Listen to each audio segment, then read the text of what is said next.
Hi friends, ഞാൻ ഇന്നൊരു പ്രോഡക്റ്റിൻ്റെ റിവ്യൂ പറയാൻ തന്നെയാണ്. അപ്പം ഡിസംബർ മാസമൊക്കെ അല്ലേ വരുന്നത്, തണുപ്പൊക്കെ അല്ലേ, എൻ്റെ ചുണ്ടൊക്കെ ഡ്രൈ ആവുന്ന ടൈപ്പ് ചുണ്ടാണ്. അപ്പം അതിന് മുന്നേ ഒരു നല്ല ലിപ് ബാമോ അല്ലെങ്കിൽ ലിപ് മോയ്സ്ചറൈസറായിട്ടുള്ള എന്തെങ്കിലും സാധനമോ എന്തെങ്കിലും വാങ്ങണം എന്നുള്ള അത്യാഗ്രഹത്തിൻ്റെ പുറത്ത് ഞാൻ യൂട്യൂബിൽ ഇൻഫ്ലുവൻസേഴ്സിൻ്റെ 2-3 വീഡിയോസ് കണ്ടു. അപ്പോൾ എല്ലാവരും പറഞ്ഞു ലിപ് ലൈറ്റ് ഡെർമറ്റോളജി ടെസ്റ്റഡാണ്.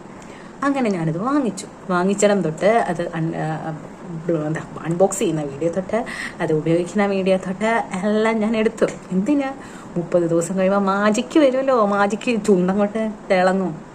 ആ മാജിക്ക് കാണാൻ വേണ്ടിയിട്ട് ഓരോ ദിവസത്തെ ചേഞ്ചസ് അറിയാൻ വേണ്ടി ഓരോ ദിവസം വീഡിയോസ് എടുക്കാമെന്നൊക്കെ ആയിരുന്നു എൻ്റെ പ്ലാൻ. വാങ്ങിച്ച ഒറ്റ ദിവസം ഞാൻ വീഡിയോ എടുത്തുള്ളൂ. അത് കഴിഞ്ഞപ്പോൾ ഞാൻ സാധനം ചുരുട്ടിക്കുട്ടിയെടുത്ത് പള്ളകളാണ്. കാരണം ഒരു ദിവസം ഉപയോഗിച്ച് അടുത്ത ദിവസം എൻ്റെ ചുണ്ട് ഇങ്ങനെ ഇരിക്കുകയാണ്.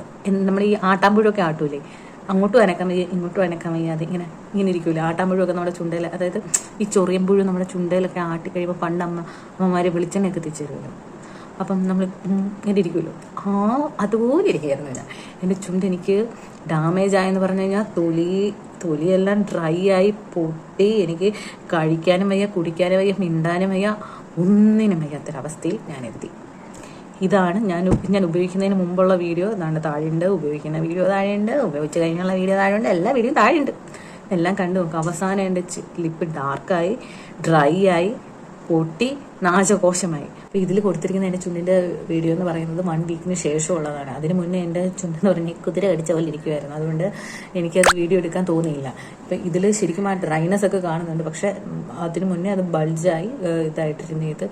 അപ്പം ആ വീഡിയോ എടുക്കാൻ പാകത്തിനായിരുന്നില്ല അപ്പോൾ ആ സമയത്ത്. അതുകൊണ്ടാണ് ഞാൻ അപ്പോൾ കാണിക്കുന്നത്. എനിക്ക് റിവ്യൂസിനോടെ പറയാനുള്ളൂ, ഇൻഫ്ലുവൻസേഴ്സിനോടെ പറയാനുള്ളൂ.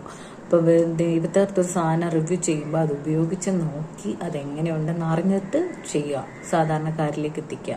Okay, by. ഇപ്പോഴത്തെ ജനറേഷൻ എന്ന് പറഞ്ഞാൽ ഈ കോജിക് ആസിഡ്, നയാസിനിമേഡ്, ഗ്ലൈക്കോളിക് ആസിഡ് എന്നൊക്കെ പറഞ്ഞാൽ മുഖം കുത്തി വീഴുന്നൊരു ജനറേഷനാണ്. അപ്പം ഇതൊക്കെ ഉപയോഗിക്കുമ്പം സൂക്ഷിച്ച് ഉപയോഗിക്കുക. അതുപോലെ ഇൻഫ്ലുവൻസേഴ്സ് ദൈവത്തെ കുറിച്ച് റിവ്യൂ ചെയ്യുമ്പം അതൊന്ന് യൂസ് ചെയ്തിട്ട് അതിൻ്റെ പ്രോഡക്റ്റ് റിവ്യൂ കൊടുക്കുക.